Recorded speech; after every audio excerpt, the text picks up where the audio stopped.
Jarak geling aja.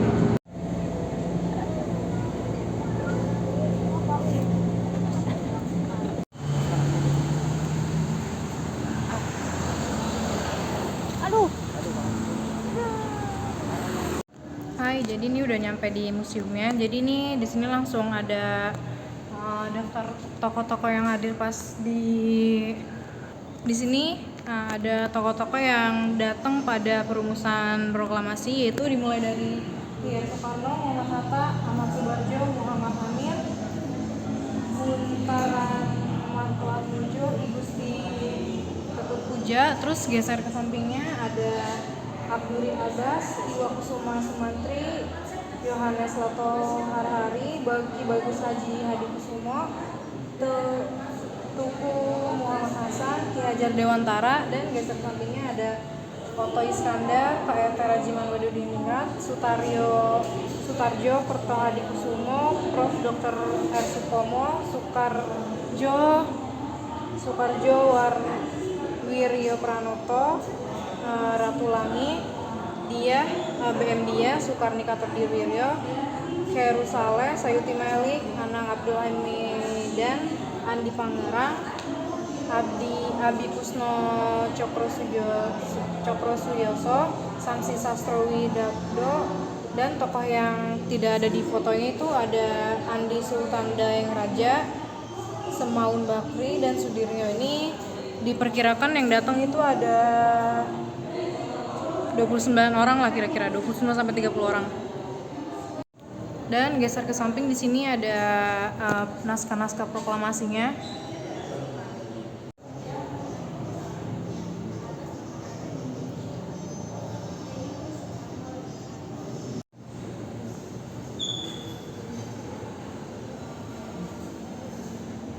Dan di sini kita ada kayak sejarah pembangunan museumnya gitu. Nah, di sini tuh ada sejarah bangunan museum. Gedung ini didirikan sekitar tahun 1920-an dengan arsitektur Eropa, memiliki luas tanah 3.914 meter dan luas bangunan 1138,10 meter berdasarkan surat keputusan Menteri Pendidikan dan Kebudayaan nomor 0476/1992 pada tanggal 4 November 1992. Gedung ini ditetapkan sebagai Museum Naskah Proklamasi. Lanjutannya, dan di sini ada sejarah bangunan. Gedung ini didirikan sekitar tahun 1920 dengan arsitektur Eropa Art Deco dengan luas tanahnya seperti 3.914 meter dan luas bangunannya 1,138 meter persegi. Pada tahun 1931, pemilik atas nama PT Asuransi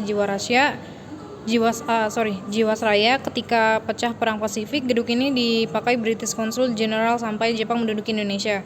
Pada masa pendudukan Jepang, gedung ini menjadi tempat kediaman Laksamana Muda Tadashi Maeda, Kepala Kantor Penghubung antara Angkatan Laut dan Angkatan Darat. Setelah kemerdekaan Indonesia 17 Agustus 1945, gedung ini tetap menjadi tempat kediaman Laksamana Muda Tadashi Maeda sampai Sekutu mendarat di Indonesia. September 1945, setelah kekalahan Jepang, gedung ini menjadi markas tentara Inggris. Pemindahan status kepemilikan gedung ini terjadi dalam aksi nasionalisasi terhadap milik bangsa asing di Indonesia. Gedung ini diserahkan kepada Departemen Keuangan dan pengelolaannya oleh perusahaan asuransi Jiwasraya. Dan selanjutnya ini ada sejarah kemerdekaan. Pada masa kebangkitan nasional bangsa Indonesia mulai menyadari pentingnya arti persatuan dan kesatuan dalam mencapai cita-cita Indonesia merdeka. Berkat kekuatan nasionalisme yang melekat pada diri bangsa Indonesia, akhirnya cita-cita mewujudkan kemerdekaan dapat dicapai pada 17 Agustus 1945. Selanjutnya, ini ada Perang Pasifik. Perang Pasifik itu dikenal di Jepang dengan nama Perang Asia Timur Raya dan di Tiongkok sebagai perang perlawanan terhadap agresi Jepang. Kangri Zanzeng terjadi di Samudra Pasifik, pulau-pulaunya dan di Asia.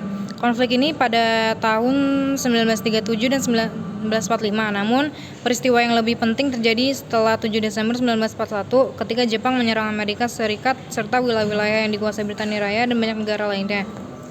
Dan ini akibat perang Pasifiknya itu diantaranya kekalahan Jepang membuatnya kehilangan wilayah jajahan seperti Manchuria, Korea, Asia Tenggara, dan daerah mandat di Kepulauan Pasifik yang diberikan pada akhir Perang Dunia ke-1.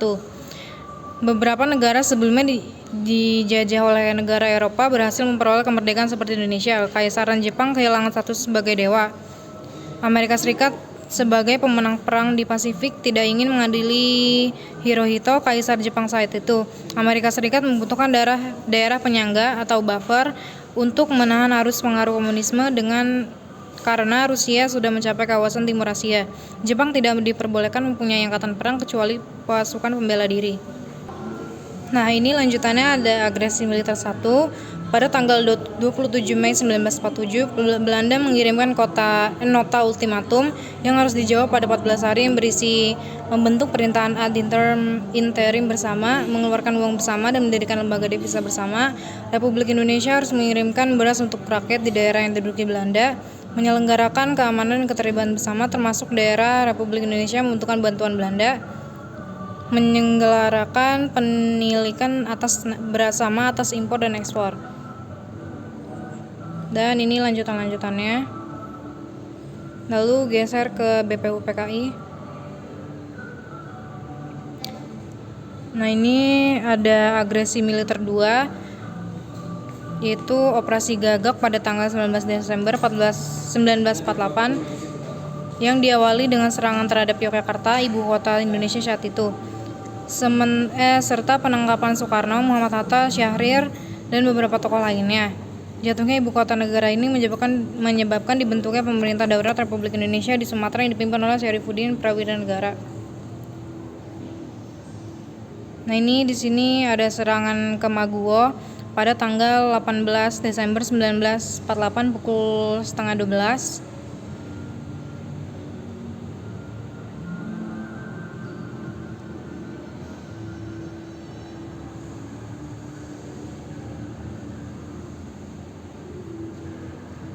Terus selanjutnya ada PPKI.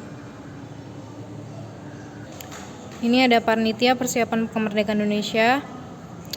Ini adalah panitia yang mempersiapkan kemerdekaan Indonesia. Sebelum panitia ini terbentuk, sebelumnya telah terdiri BPUPKI, namun karena dianggap terlalu cepat ingin melaksanakan proklamasi merdeka, maka Jepang membubarkannya dan membentuk Panitia Persiapan Kemerdekaan Indonesia atau PPKI, atau dalam bahasa Jepangnya Dokuritsu Junbi Inkai, Lead Komite Persiapan Kemerdekaan. Dan ini masuk ke anggotaannya Dr. Soekarno, Muhammad Hatta, Dr. Supomo, Rajiman Wedundiningrat, Suroso, Sutarjo, Ki Abdul Wahid Hasim, Ki Bagus Hadikusumo, Toy Iskandar, Abdul Qadir, Pangeran Suryo Hamijoyo, Pangeran Purboyo,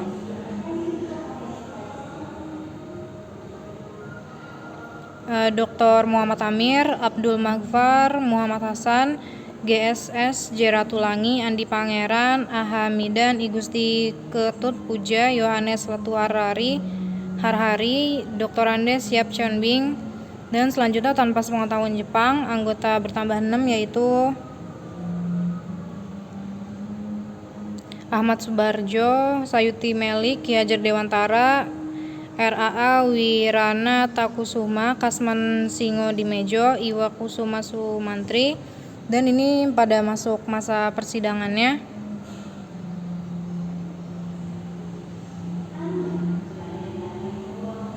Tanggal 9 Agustus 1945 sebagai pimpinan PPKI yang baru, Soekarno, Hatta, dan Rajiman Wedundiningrat diundang ke Dalat untuk bertemu Marsakarta Uci. Setelah pertemuan tersebut, PPKI tidak dapat bertugas karena para pemuda mendesak agar proklamasi kemerdekaan tidak dilakukan atas nama PPKI yang dianggap merupakan alat buatan Jepang.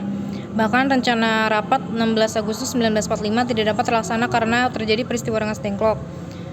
Setelah proklamasi, PPKI memutuskan antara lain mengesahkan Undang-Undang Dasar, memilih mengangkat Ir Soekarno sebagai presiden dan Hatta sebagai wakil presiden, membentuk Komite Nasional untuk membantu tugas presiden sebelum DPR MPR terbentuk, Dan berkaitan dengan UUD, dapat perubahan dari bahan yang dihasilkan oleh BPUPKI antara lain kata mukadimah diganti kata pembukaan pada pembukaan alinea keempat anak kalimat ketuhanan dengan menjalankan syariat Islam bagi pemeluknya dan diganti dengan ketuhanan yang Maha Esa. Ada pembukaan alinea keempat anak kalimat menurut kemanusiaan yang adil dan beradab diganti menjadi kemanusiaan yang adil dan beradab. Pada pasal 6 ayat 1 yang semula berbunyi presiden ialah orang Indonesia asli dan beragama Islam diganti menjadi presiden adalah orang Indonesia asli. PPKI mengatakan sidang-sidang kedua pada 19 Agustus 1945. Sidang tersebut memutuskan hal berikut: membentuk KNIP, membentuk 12 departemen dan menteri-menterinya, menetapkan pembagian wilayah Republik Indonesia atas 8 provinsi beserta gubernur-gubernurnya. Lanjut ke Perang Dunia Kedua atau Perang Dunia Kedua biasa disingkat PD2 adalah konflik militer global yang terjadi pada 1 September 1939 sampai 2 September 1945 yang melibatkan sebagian besar di negara dunia, termasuk kekuatan besar yang dibagi menjadi dua aliansi militer yang berlawanan, sekutu dan poros. Perang ini juga merupakan perang terbesar dalam sejarah dengan lebih 100 juta personil. Dalam keadaan perang total, pihak yang terlibat mengerahkan seluruh bidang ekonomi, industri, dan kemampuan ilmiah untuk melayani usaha perang. Menghapus perbedaan dari antara sipil dan sumber militer, lebih dari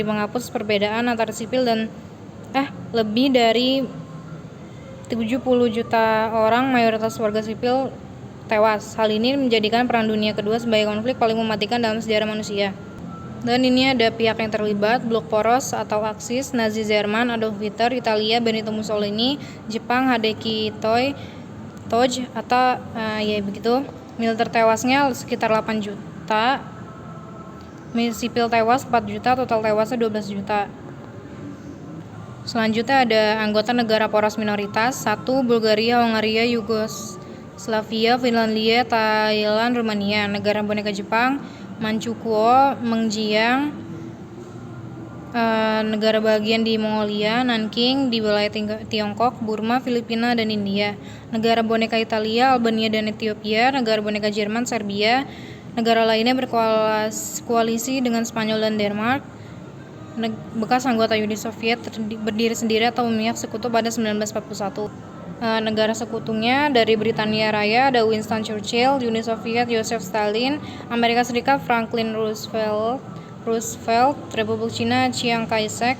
Dan ini militer yang tewasnya lebih banyak daripada yang tadi, yaitu militer tewasnya 17 juta, sipil tewas 33 juta, total tewasnya 50 juta. Nah, di sini ada pertemuan dengan Maeda. Pada 16 Agustus 1945, Bung Karno, Bung Hatta, dan Ahmad Subarjo diterima oleh Laksamana Muda Tadashi Maeda di kediamannya sekitar pukul 10 malam sepulang dari Rengas Dengklok. Mereka menjelaskan kepada Maeda tentang akan diadakannya pertemuan untuk persiapan menjelang Indonesia merdeka. Maeda memberitahukan pesan Gunseikan atau pemerintah militer Jepang kepada rombongan yang pulang dari Rengas Dengklok agar menemuinya. Kemudian mereka dengan ditemani Maeda dan Miyashi Sunkichiro atau juru bicara Angkatan Darat Jepang berangkat ke Gunseikan dan bertemu dengan Mayor Jenderal Nishimura Otoshi. Mayor Jenderal ini menjelaskan bahwa pihak Jepang tidak dapat membantu karena telah ada kesepakatan dengan pihak sekutu untuk mempertahankan status quo di Indonesia. Ia juga melarang adanya rapat yang dilangsungkan di rumah Maeda. Selanjutnya ada Bung Karno, Bung Hatta, dan Ahmad Subarjo tiba kembali di rumah Maeda sekitar pukul 2:30 WIB. Mereka menjelaskan kepada Maeda akan memproklamasikan kemerdekaan Indonesia sekarang juga. Maeda tidak ikut campur tangan atas ini dan mengundurkan diri ke kamarnya di lantai atas. Ada perumusan naskah proklamasi menjelang Union sekitar pukul 3 tanggal 17 Agustus 1945. Bung Karno, Bung Hatta, dan Ahmad Subarjo memasuki ruang makan. Mereka duduk mengitari meja makan panjang. Bung Karno mulai mempersiapkan draft naskah proklamasi, sedangkan Bung Hatta dan Ahmad Subarjo menyumbangkan pikirannya secara lisan. Setelah teks berjudul proklamasi, dialog pertama yang dihasilkan dari kesepakatan 3 tokoh nasional itu adalah kami bangsa Indonesia dengan ini menyatakan kemerdekaan Indonesia. Kemudian kalimat kedua ditambah oleh Bung Hatta berupa pernyataan yang mengenai pengalihan kekuasaan. Akhirnya selesailah konsep naskah proklamasi dengan beberapa coretan sebagai tanda pertukaran pendapat dalam naskahnya. Dan setelah naskah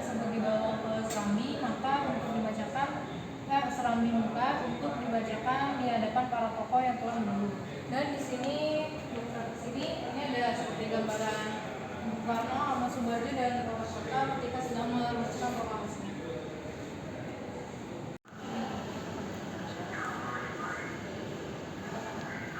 Nah, di sini tuh ada kayak pengesahan naskah proklamasi, yaitu konsep naskah proklamasi yang telah dirumuskan oleh Bung Karno, Bung Hatta, dan Subarjo. Dibawa ke serambi muka menemui para hadirin yang telah menunggu. Bung Karno kemudian membacakan rumusan pernyataan kemerdekaan yang telah dibuat itu secara perlahan dan berulang-ulang. Sudah itu beliau bertanya kepada para hadirin setuju atau tidaknya terhadap rumusan itu. Menurut Bung Hatta, jawaban dari hadirin adalah gemuruh suara menyatakan setuju. Kemudian diulangi lagi pertunjukan oleh Bung Karno, benar-benar saudara setuju? Jawabannya adalah sama, yaitu setuju. Dan di sini masuk ke pengetikan dan penandatanganan naskah proklamasi.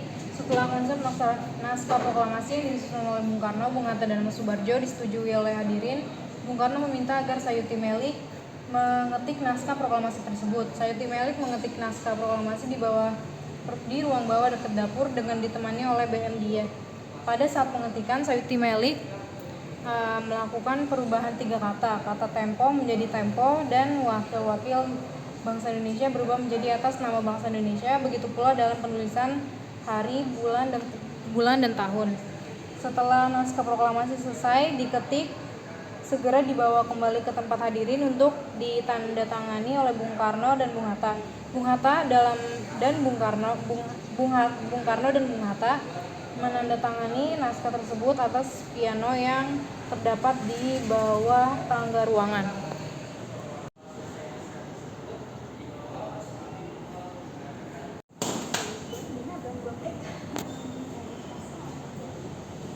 Nah, ini masuk di Sumatera pada tahun 1938. Pemerintah Hindia Belanda mengeluarkan maklumat yang berisi perintah bahwa pada tanggal 14 Februari 1938 Soekarno harus menjalani sisa masa pembuangannya ke Bengkulu. Kedatangan Soekarno telah diketahui oleh kaum pergerakan di Bengkulu, sehingga di sana ia tetap melanjutkan perjuangan. Semasa di pengasingan Bengkulu 1938 sampai 1942, Bung Karno menulis 4 karya kolonial, yakni Rainbow atau Putri Kencana Bulan, Hantu Gunung Bungkuk, Si Kecil atau Playing Game J, Chungking Jakarta. 15 Agustus 1945, Kaisar Hirohito menyampaikan pidato di radio NHK yang dikenal sebagai siaran suara Kaisar. Hirohito membacakan perintah tentang kapitulasi sekaligus